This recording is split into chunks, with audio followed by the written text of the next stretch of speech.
тавлоти тоҷикистону ҷаҳонро аз студияи марказии радио Озодӣ пешниҳоди шумо мекунем. Шалогул хоҷа ҳастам. Салом. Нахуст сархати мавзӯи имрӯз 12 апрел.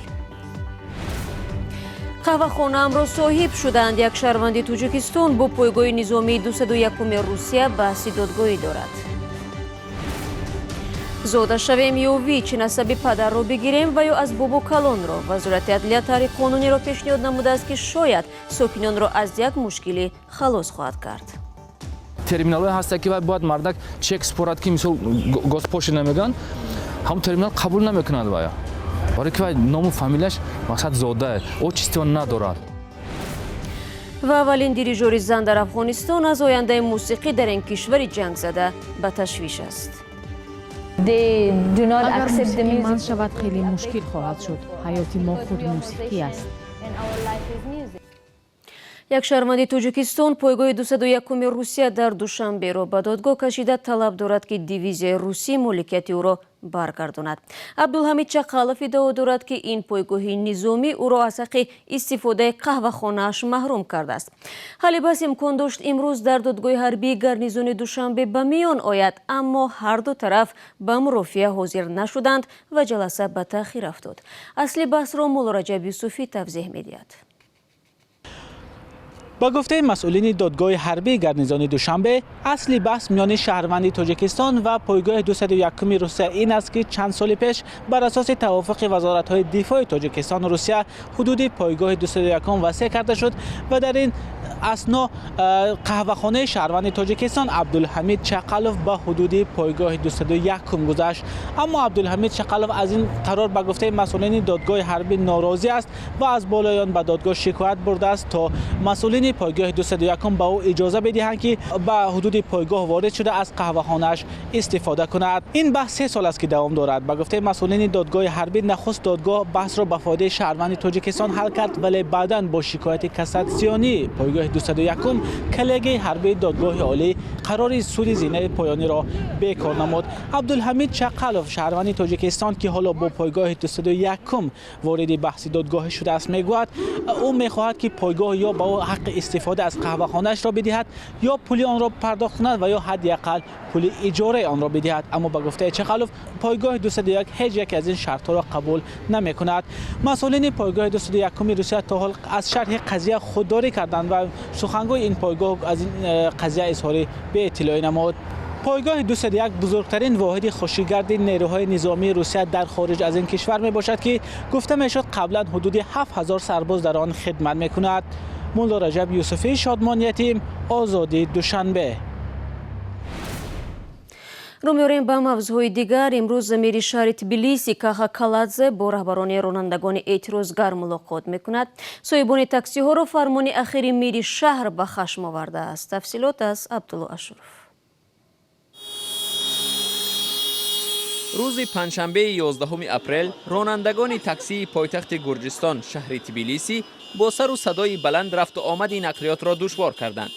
иштирокчиёни ин чорабинӣ аз он нороҳат буданд, ки бо фармони мири Тбилиси Каха Каладзе мошинҳои таксӣ бояд ранги сафед буда барои ҷалби таваҷҷӯҳи муштариён дар рӯяшон эълон дошта бошанд. таксиҳое ки чунин дастурро иҷро накарданд имкон хоҳад дошт, ки фақат дар хадамоти таксии мобилӣ ба мисли Яндекс ва Болт ифоӣ вазифа намоянд. дар пайи эътироз мири Тбилисӣ мувофиқат кард, ки сафед кардани ранги таксиҳо ҳатмӣ набошад ва онҳо бо часпонидани эълонҳои сафед кифоят кунанд. ҳамин ҳоло хабар расид, ки шаҳрдори Тбилисӣ қарори худро, ки ҳамаи таксиҳо бояд ранги сафед дошта бошанд, бекор кард. иқдоме, ки ронандагони Гурҷистонро ба шӯр овард, аллакай дар Душанбе аз ҷониби ронандагони таксӣ риоя мешавад. ҳанӯз дар моҳи январи имсол Рустам Эмомалӣ шаҳрдори Душанбе намуди ягонаи таксиҳоро тасдиқ кард, ки аз ранги зарду сафед ва нуқтаҳои сиёҳ таркиб ёфтааст.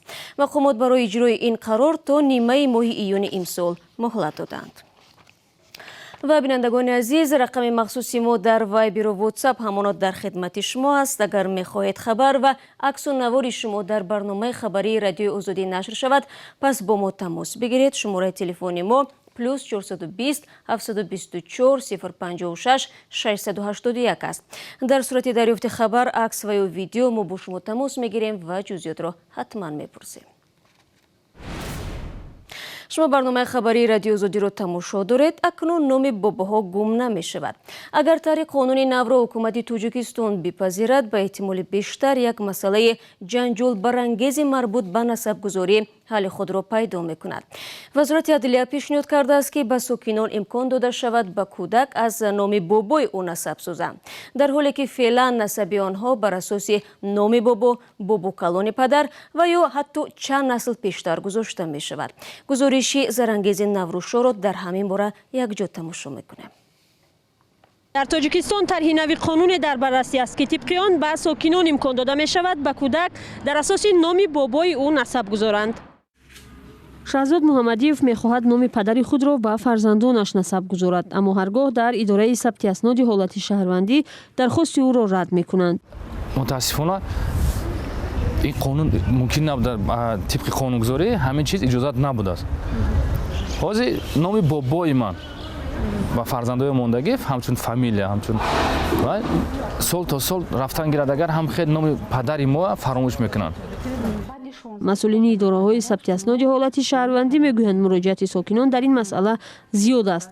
حتی در چند سال اخیر این موضوع باعث جنجال و نفهمی بین ساکنان و کارمندان اداره‌های سهش هم شده است. ما به شهروندان میفهمونیم که همین ممکن است از نام پدر، چرا که قانون گفته است از ریشه نام پدر نامگذاری کرده شود. وقتی که شهروند نمیخواهد، بسیار وقت هم جنجال هم میشود بین همین شهروندان که ما میخواهیم همین را گذارید.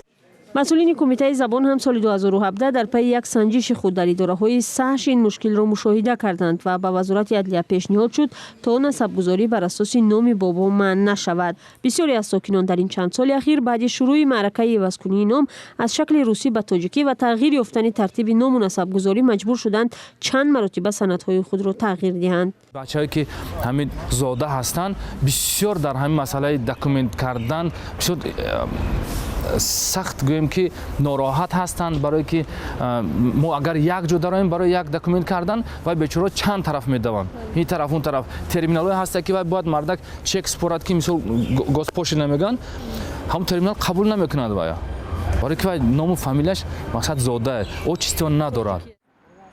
بنا به اطلاع رسمی در 3 ماه اخیر در کشور حدود 13000 نفر برای تغییر نام و نسب به اداره‌های ثبت اسناد حالت شهروندی مراجعت کردند. اکثریت آنهایی هستند که نام و نسبشان به شکل تاجیکی و دو ترکیبه بوده، ضمن گرفتن شناسنامه با مشکل مواجه شدند. هنگام شناسنامه گیری میرند شعبه من به قیدگیری شناسنامه دهی، در اونجا میگن که شما نسب ندارید، روید نسبتون مونده بیایید.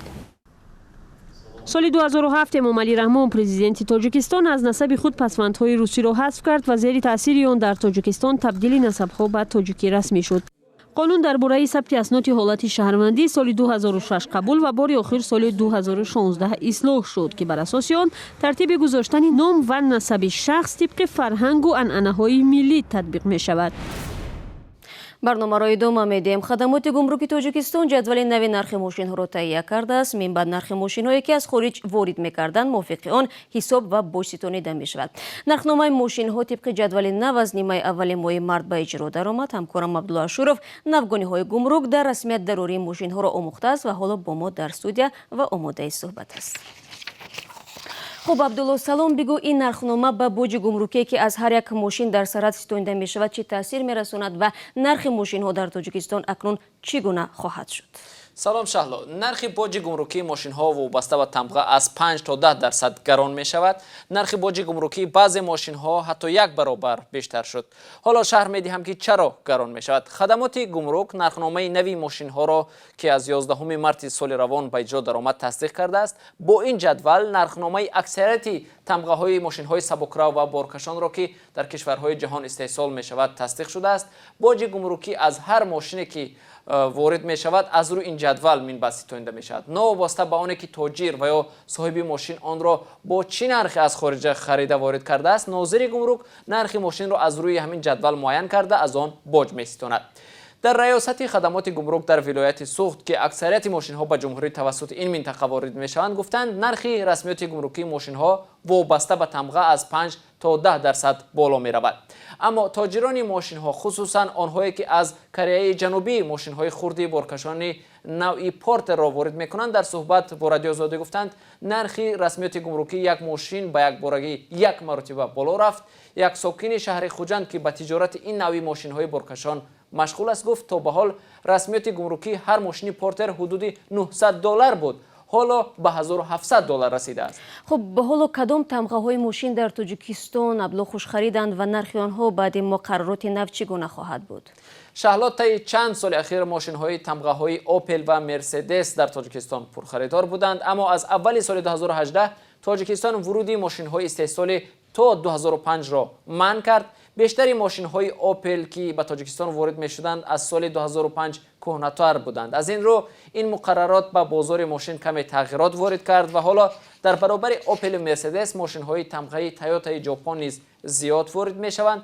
بنابر معلومات خدمات گمرک در سال 2017 به تاجیکستان با مبلغ $216 میلیون آمریکایی ماشین وارد گردیده است. به گفته این خدمات واردات ماشین در نسبت سال قبل 15% بیشتر شده است. به تاجیکستان واسطه‌های نقلیاتی دست دوم اکثرا وارد میشوند که ارزش گمرکی آنها نسبت به ماشین‌های نو خیلی پست است. نقلیات اتومبیلی اساساً از کشورهای نزد بالتیکا و اتحادیه اروپا وارد کرده شده.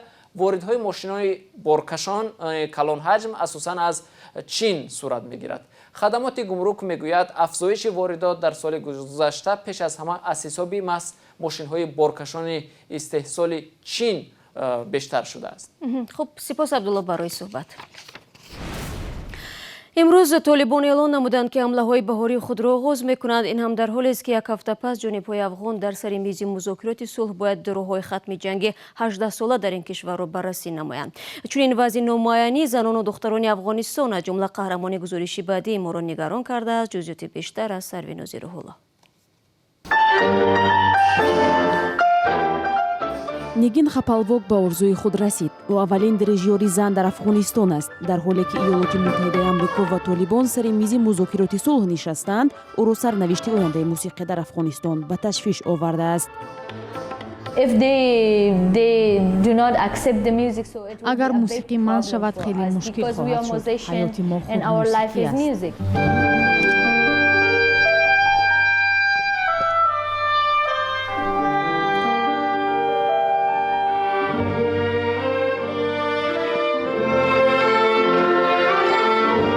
хапалвок бо сафари ҳунарӣ дар британия қарор дошта дирижёрии аввалин оркестри занонаи афғон бо номи зуҳраро бардошт дорад.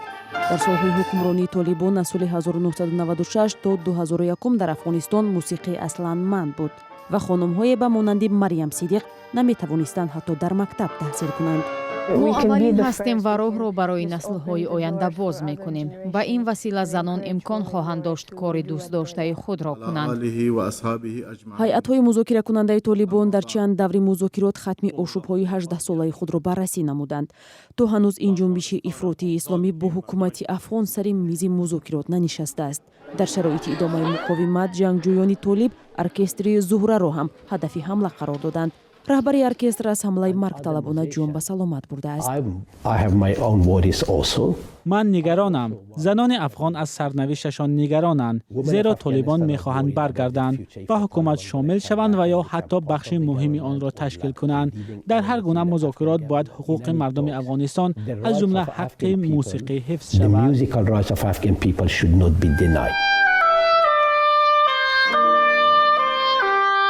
дар сафари ҳунарии британия ҳунармандони ҷавони афғон ҳаводорони мусиқиро бо ҳунари худ ба ваҷҳ оварданд. сарнавишти ин духтарон чӣ мешавад? онҳо бо як шуҷоати бузург ҳаққи омӯзиши мусиқиро пайгирӣ мекунанд. баъзан ин амал маънои гум намудани аъзои оила ва ё иртибот бо аъзои оиларо дорад. баъзан ин таҳдид ба бор меорад. масалан навохтани най имрӯз ҳам дар афғонистон таҳдиди амниятӣ ба бор меорад. 15 دقیقه که در اختیار داشتیم به پایان میرسد. از آن که تا آخر برنامه ما را همراه بودید تشکر میگویم و همین دعوت میکنیم که نوار و گزارش‌های جالب رو از کانال ما در یوتیوب با نام آزادی ویدیو تماشا کنید. فردا صبح پر وقت نویدی بامدادی تقدیمتان میگردد. روز خوب داشته باشید.